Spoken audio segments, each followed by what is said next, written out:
There are moments in a man's life that define him. Not the big victories, not the promotions or the deals closed or the speeches given, but the small, private moments when he is completely alone with the worst version of himself. This is a story about one of those moments. Orion Blake spent 40 years at the top, boardrooms, corner offices, a name people recognized in certain circles, and then, at 71 years old, in a high-rise apartment in Makati, he begged a woman half his age not to leave him. He offered her everything he had left. She took it, and she walked out anyway.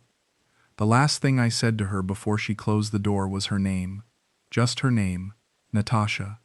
Said it like a question, like there was still something to answer, like if I could just get her to look back one more time, everything might still turn around. She didn't look back. The door clicked shut, and I stood there in the middle of that apartment with the air conditioning humming and the city noise coming up from 40 floors below, and I understood, for the first time, with complete and terrible clarity, what I had done. I need to go back. You need to understand what kind of man I was before any of this happened, or none of it will make sense. I spent my working life at the executive level of a mid-sized logistics company based out of New York. I'm not going to say the name because it doesn't matter, but I'll say this. I was good at it. I was very good at it. I started as a regional manager in my early 30s and worked my way up until I was running the whole operation by the time I was 50. Not a household name, not a billionaire, but comfortable, more than comfortable. I had a penthouse apartment on the Upper East Side, a place in the Hamptons, 2 ex-wives, and a net worth that put me solidly in the category of men who do not need to think carefully about what things cost. The 2 ex-wives. I should address that honestly, because it matters to what happened later. My first marriage, to a woman named Carol, lasted 11 years and ended when our son Marcus was 9. We were not well matched. We wanted different things, and were too proud to admit it, until too much damage had been done. My second marriage, to a woman named Diane, lasted 16 years and was, by most external measures, a success. We raised Marcus together, traveled well, had a full social life. We divorced when I was 63, quietly and without drama, which is what happens when 2 people who respect each other finally acknowledge that respect is not the same as love. Marcus lived in Chicago. He called regularly. We were close in a functional way, the kind of close that feels solid until you test it with something uncomfortable.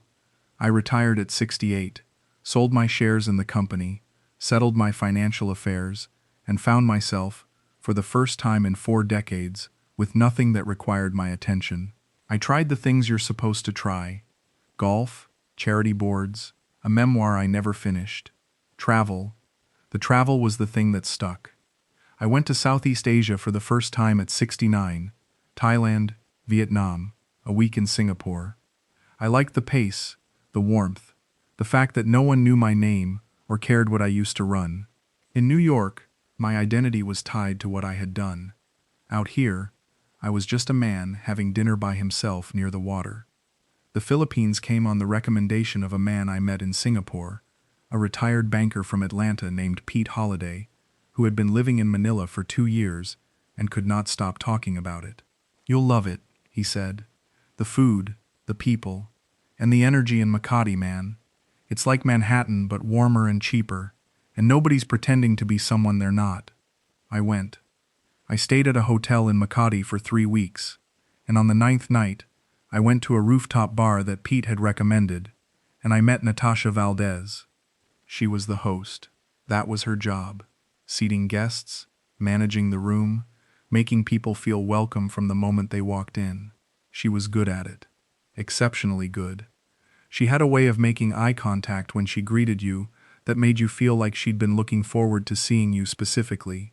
She was 29 years old, dressed in a black dress and heels, and she had a composure about her that I found immediately striking. I didn't pursue her that night. I had a drink, watched the city lights, and went back to my hotel. But I went back to the bar 3 nights later, and she was there again, and we talked for longer this time.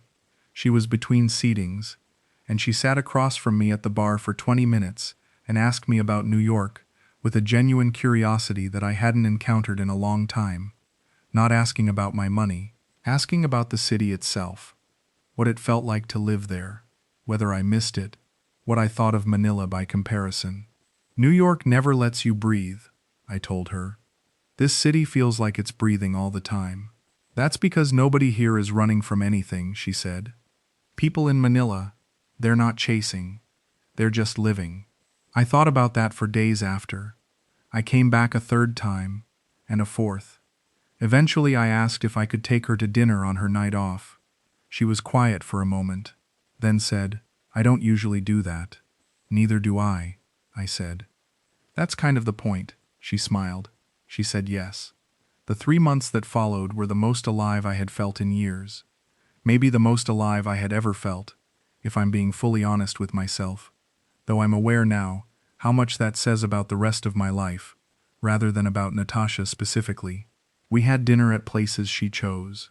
She knew the city in a way I never would, and she would order for us both in Filipino and explain each dish with a patience that never felt like performance. We took a weekend trip to Tagaytay, where we sat at the edge of a ridge, looking down at the volcano lake in the mist, and she leaned against my shoulder and said, "I feel calm when I'm with you." I don't feel that often. I held on to that sentence for months. I still have it somewhere in the back of my mind, even now, coded in what I know about her that I didn't know then. I was not naive about the age difference. 42 years. I knew what people would think. I knew what Pete thought. He'd raised an eyebrow when I told him about her, and said, "Just be careful, Orion. These things can get complicated." I told him I had my eyes open. I told myself the same thing, every time I started to feel something shift in my chest when I looked at her. The problem was that my eyes were open, and I still couldn't see clearly, because what I wanted to see so badly, that this was something real, that I was enough, that a woman like that could genuinely want a man like me, had become stronger than my ability to look at things straight. 6 weeks in, she moved into my apartment. She suggested it lightly, casually. She was renting a small place with 2 other women, and had been talking about wanting more space, and I had a 3-bedroom apartment that was mostly empty. It would just make things easier, she said. I'm here most of the time anyway. That was true. I said yes. And she was wonderful, for a while. She organized the apartment in a way that made it feel like an actual home, instead of a hotel room I was paying monthly for. She cooked on weekends, Filipino food mostly, though she could do things with pasta that made me rethink everything I thought I knew about pasta. She would sit with me on the balcony in the evenings and talk about everything and nothing. Her family in Quezon City, her mother, Nilda, who worked at a school canteen, her older brother Danny, who drove a delivery truck, her younger sister Peachy, who was finishing a nursing degree. She talked about them with warmth and a hint of old responsibility, the way eldest daughters often do, even when they're not the eldest. And then she started asking about money. Not directly, not at first. It started with small things. A comment about how her brother's truck needed repairs and he couldn't afford them. A mention that Peachy's tuition had gone up. I helped, the first couple of times, without being asked. A few $100 here, 500 there. She thanked me in a way that seemed genuine, embarrassed almost, to have mentioned it. Then her mother had a health problem. Nothing life-threatening, she said, but Nilda needed medication that the family couldn't cover every month. I set up a monthly transfer, $300. It felt like nothing to me, and I could see what it meant to her, or what I believed it meant to her. Then Danny's truck broke down completely. The repair estimate was $4,000. He would lose his job without the truck. I sent the money. Then Peachy needed a laptop for her nursing program, $1,100. Then there was a problem with the family home, a roof issue after heavy rain, $6,000. I added it up once, around the 7-month mark, and the total I'd transferred to Natasha and her family was just under $38,000. I sat with that number for a minute, and then I told myself that by the standards of what I had, it was nothing. I told myself that caring for someone means caring for the people they love. I told myself a lot of things. What I did not tell myself was, why are you the only one solving these problems? Why is there always another problem? Why has no request ever been too small to ask, and no amount ever been enough to last? I didn't ask those questions because I didn't want the answers they might lead to. The first real alarm, not a small one, a real one, came on a Tuesday evening when she came home from work quieter than usual. I asked what was wrong. She said nothing, just tired. I let it go. But around midnight I woke up and she wasn't in bed. I found her on the balcony, phone in hand, typing quickly. When she heard me behind her, she stopped and turned the screen, face down on the railing. Couldn't sleep, she said. Who were you messaging? I asked. My sister, she said. She was stressed about an exam. I went back to bed, but I lay there in the dark for a long time, that question turning over in me. Why did she put the phone face down when she heard me? I didn't bring it up the next morning. I kept it inside, where it quietly grew. Things shifted after that, in ways that were small enough to explain away individually, but, taken together, told a story I was refusing to read. She started working later, more often. The bar had extended its weekend hours, she said. She was on her phone more, and made less eye contact when I was talking to her. She was affectionate on her terms, when she chose to be, and when she didn't choose to be, she had a way of creating physical distance without seeming to move at all. I told myself she was tired. I told myself relationships breathe. They contract and expand. I told myself I was 60 years older than this dynamic required, and maybe I needed to stop overthinking things. And then Pete called me one afternoon, when Natasha was at work. Pete was not a man who called to make conversation. He called when he had something to say. We met for coffee the next morning, and he sat across from me with the expression of a man who had rehearsed what he was about to say several times. I'm going to tell you something, and I need you to not shoot the messenger, he said. When has that ever stopped you? I said. I was at a place in BGC last weekend, he said. A rooftop bar. Different one from yours. He paused. I saw Natasha. She was with a man. Young guy. Filipino. Early 30s. They were not acting like friends. I sat there very still. Are you sure it was her? I said. Orion. I've had dinner with you and that woman 4 times. I'm sure. I drove home in a rideshare without fully registering the city going by outside the window. I sat in the apartment for 2 hours before she came home, going through everything in my mind. Not just what Pete had told me, but all the smaller things. The phone face down on the railing, the later nights, the way she'd stopped asking about my day with the interest she'd once had. Every small thing arranged itself around Pete's words until a picture emerged that I had been actively preventing myself from seeing. When she walked in, I was sitting at the kitchen table. I told her what Pete had said. I kept my voice level. I was not going to perform anger I hadn't fully earned yet. She didn't deny it immediately. She set her bag down, and she looked at me for a moment, and then she said, "It's not what he thinks it was." "Then what was it?" I said. "He's a friend. From before, we ran into each other." "You ran into each other at a rooftop bar on a Saturday night?" "Yes." "And you were," what did Pete say? "Not acting like friends." A pause. "Pete doesn't know what he saw, Natasha." "Orion, I'm not going to be interrogated like this." That was the word that caught me. Interrogated. As if asking her about it was the problem. As if I was the one doing something wrong by wanting to know. I recognized the move. I'd seen it in business negotiations. The pivot where the party in the wrong reframes the entire situation so that the one asking the question becomes the aggressor. I'd done it myself, in boardrooms, when the numbers didn't add up. I let it go that night, but I started paying attention differently. Over the next 3 weeks, I noticed small things I'd been too comfortable to notice before. She received calls that she took in the bedroom with the door closed. She had a second phone, a cheaper one, an older model, that she kept in her bag, and that I'd assumed was a work phone, but when I mentioned it, she said it was for family calls to the province. She went out twice on evenings, when she wasn't scheduled to work, both times dressed in a way that didn't match where she said she was going. I said nothing. I was gathering The way I used to gather in business, quietly, patiently, building a full picture before I moved.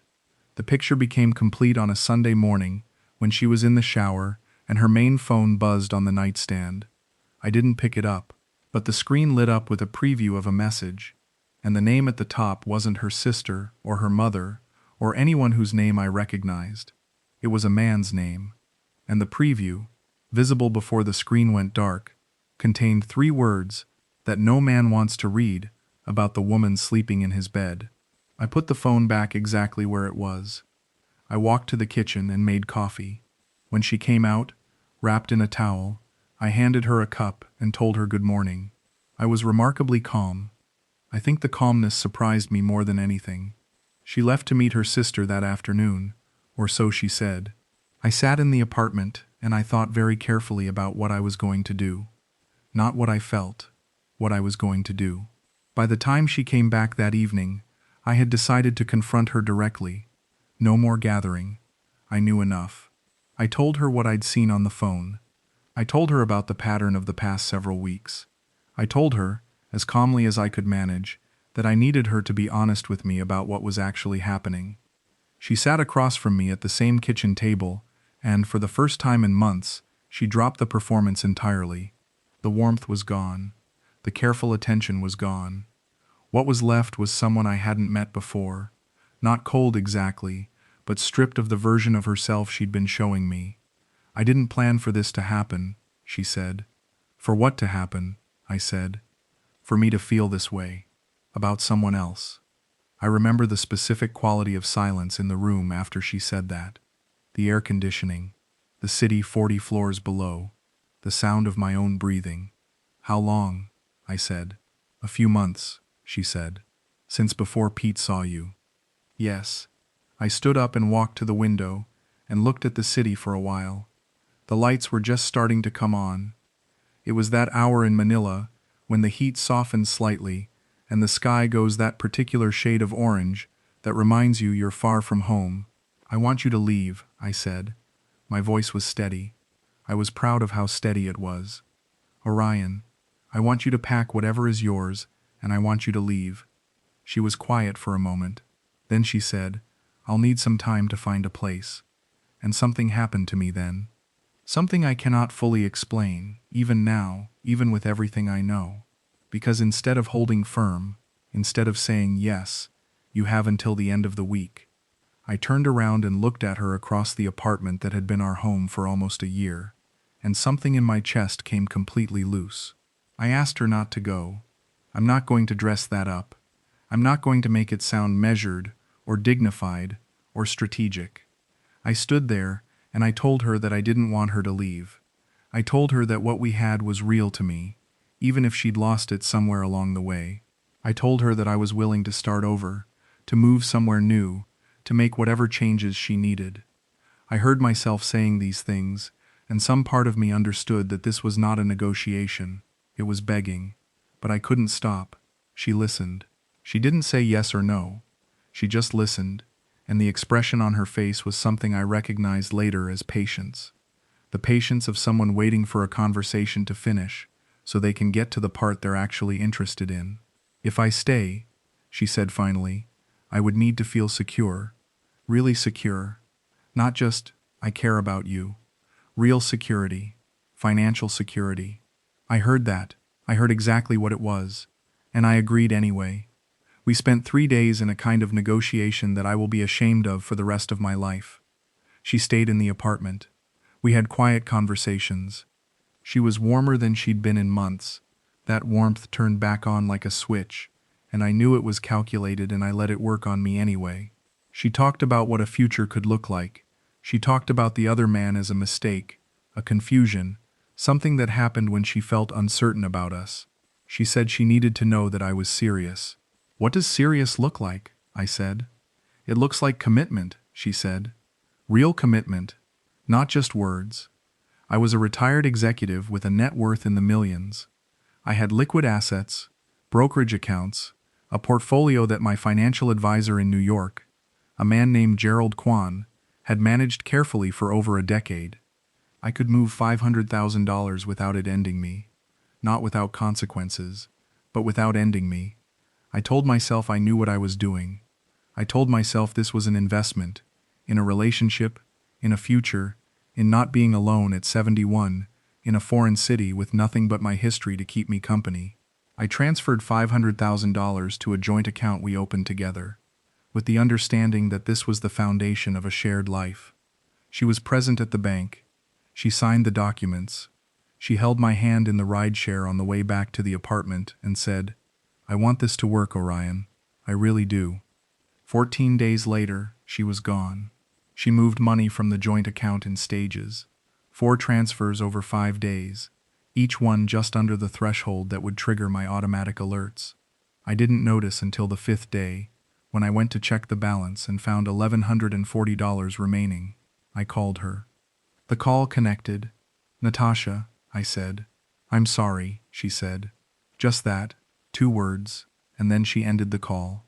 I sat at the kitchen table with my phone in my hand, and the air conditioning humming, and 40 floors of Manila below me, and I understood, for the first time with complete and terrible clarity, what I had done.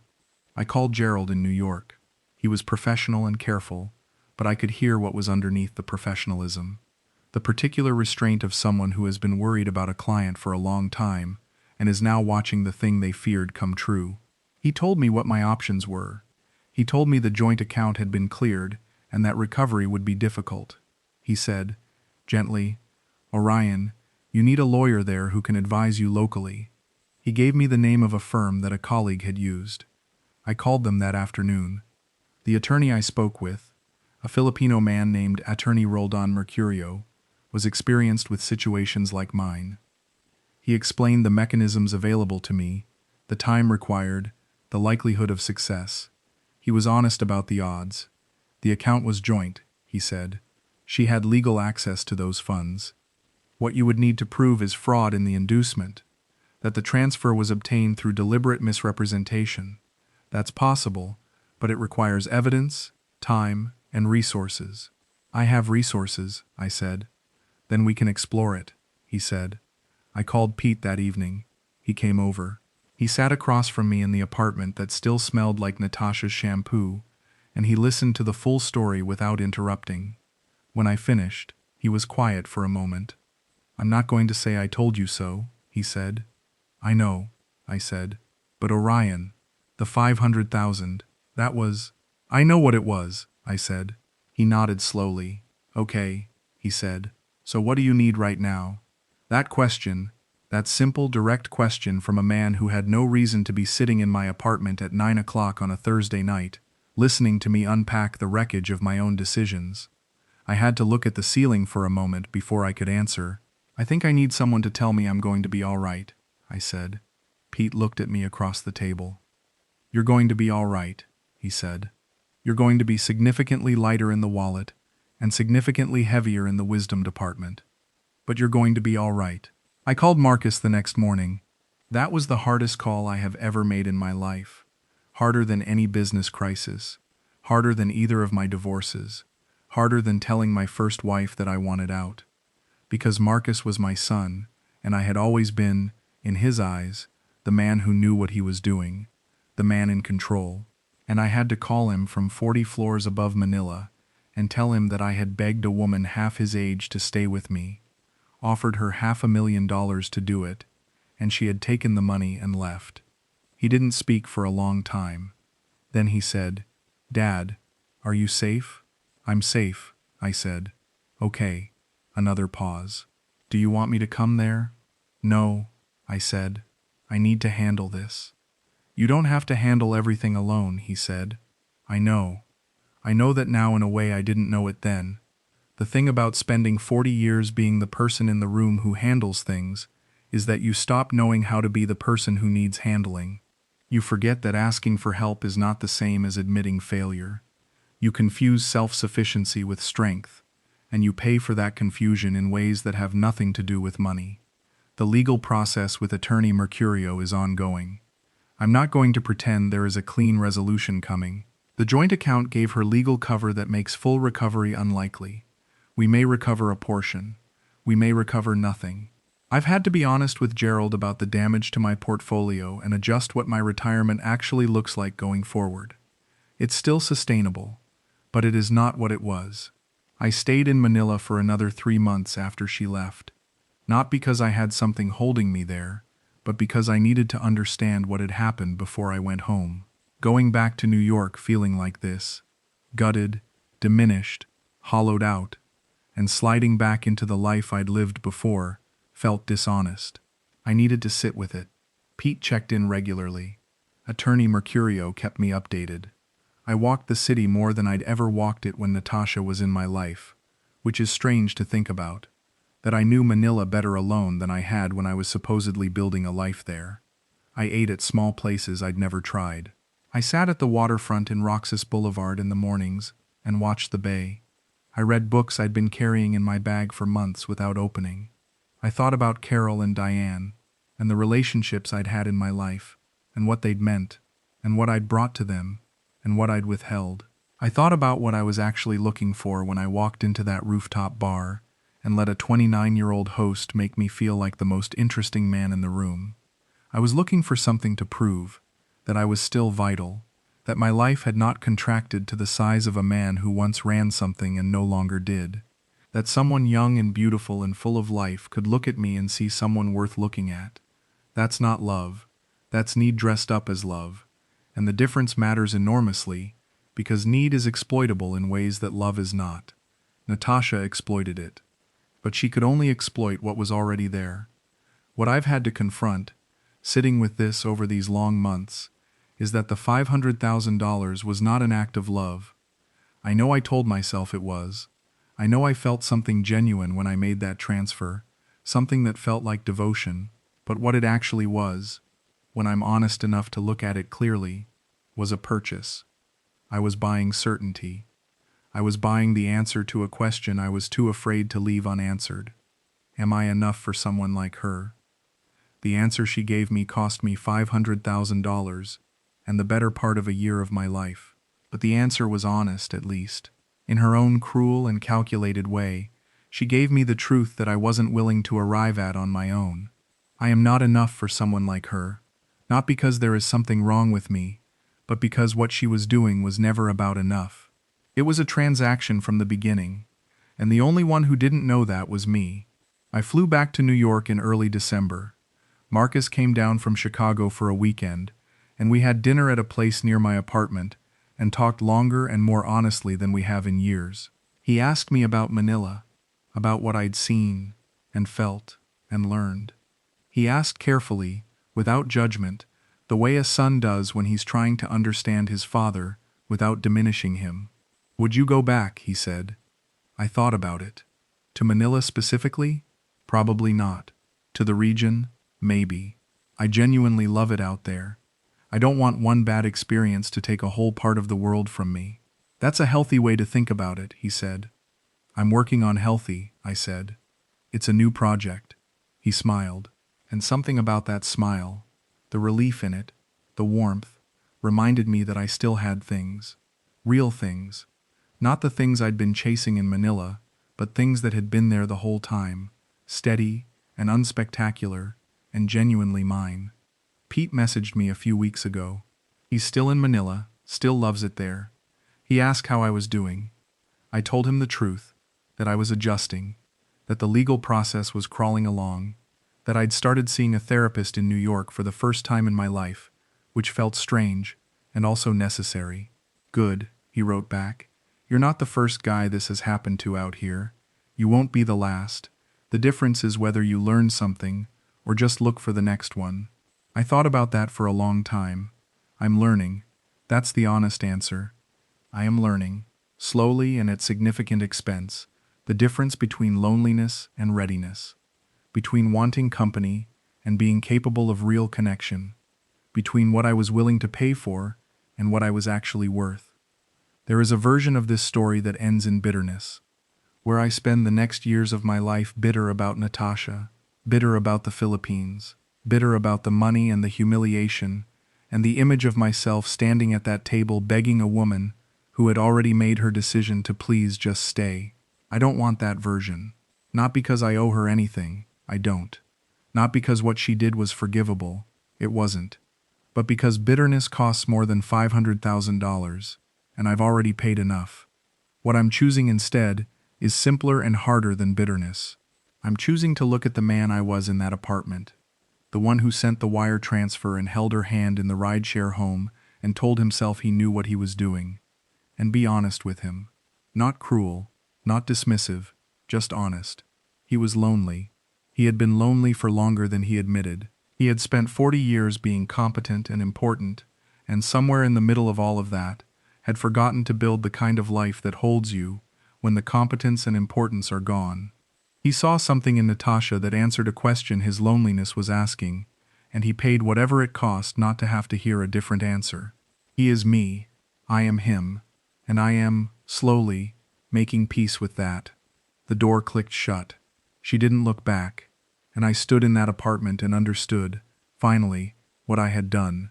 That understanding, as painful as it was, is something she couldn't take with her. It's the only thing she left me, and it turns out it's the only thing I actually needed.